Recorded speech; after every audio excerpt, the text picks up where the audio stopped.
Hi, welcome to Starshines. This is my first episode, which is pretty cool. I hope that all of you out there will enjoy this. Now, let's start off with nothing personal.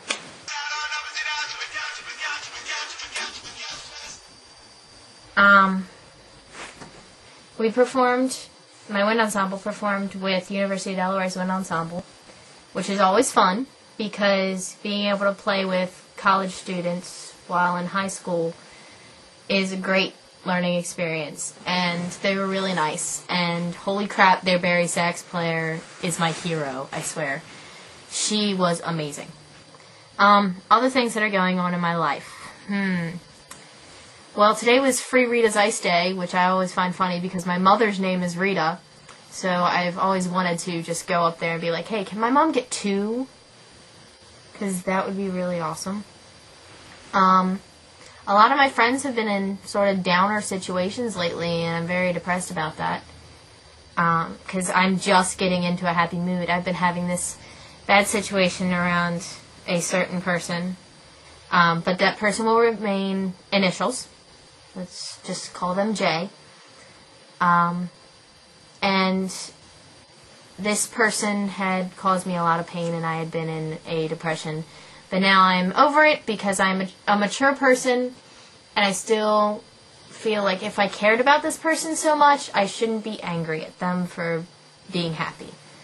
So I'm just going to let that drop. And I guess the last thing I really want to talk about is Facebook has changed. And I know a lot of people are sick of complaining about it, but I do want to make one notice. It's a lot like Twitter. Now, I understand that the guys from Twitter are involved with Facebook, but if I really wanted another Twitter, I'd just quit Facebook. If I wanted to do Twittering, put up a tweet, I would go on my Twitter account, and basically the only 2 people I follow on Twitter, and the reason I'm on Twitter, is David Matthews, because I love Dave Matthews Band, and Nick Hexum, because 311 updates are always fun. But I don't really want another Twitter, so I hope Facebook changes it and soon.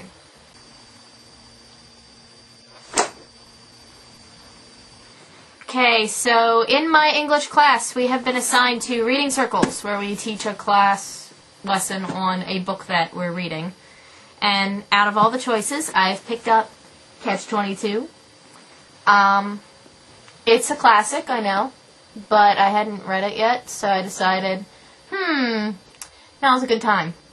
Yes, I listened to the band Catch-22. I know about the connection, and if you comment about it, I will punch you in the face. I know where you live.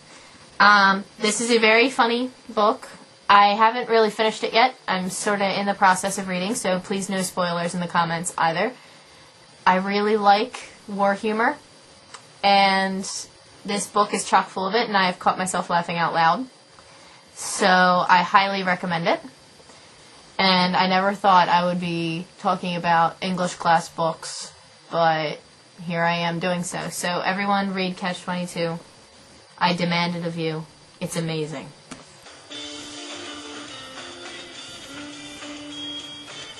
Today on It Goes to 11, I'm going to be talking about a band that I saw back in November.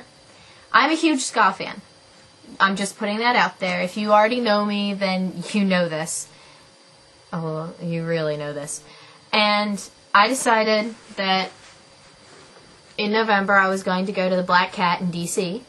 to see Suburban Legends play with the Aquabats, because I really like Suburban Legends. They're a really fun band to see live. I very highly recommend them if you like dancing and or really cute trombonists. Haha.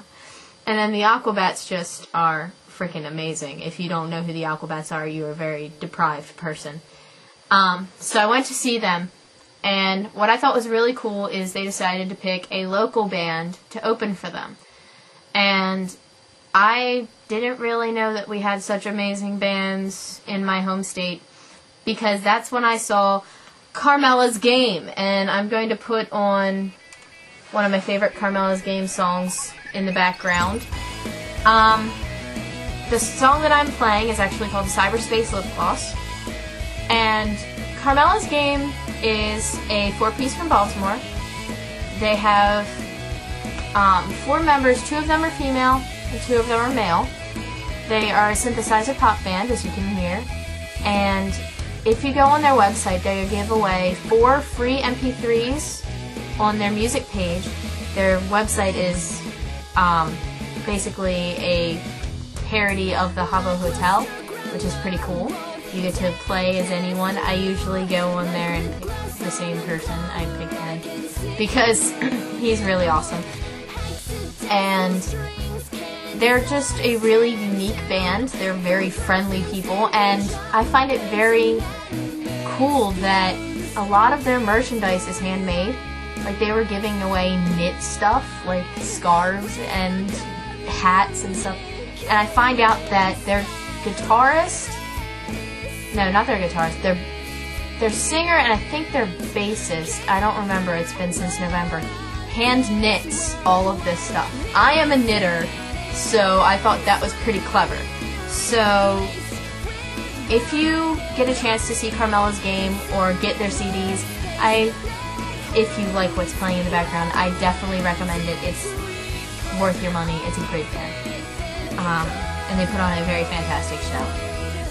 And I never guessed what song they ripped off, because they told me that they definitely ripped off a composer in one of their songs, and I can't figure it out. Bad music major. Okay, moving on to my next segment. I think I should go. May I ask where? I have to go home. A lot of people know me as a comic book fan. And yes, I went to see Watchmen. And yes, I am one of those kids who compares it to the book, but I'm not about to diss it because of the things that got changed. I actually thought it was a great movie. It was very entertaining. I mean, the book will always be better, but it's an unfilmable book, I swear. Everyone knows it. It's been claimed unfilmable. It's a fantastic book. Alan Moore is a genius. His other books are probably also unfilmable. They tried to film V for Vendetta, and that was horrible. I mean, the actor that they portrayed for V was amazing, and some of the scenes were great, but I think they could have done so much better. But back to Watchmen.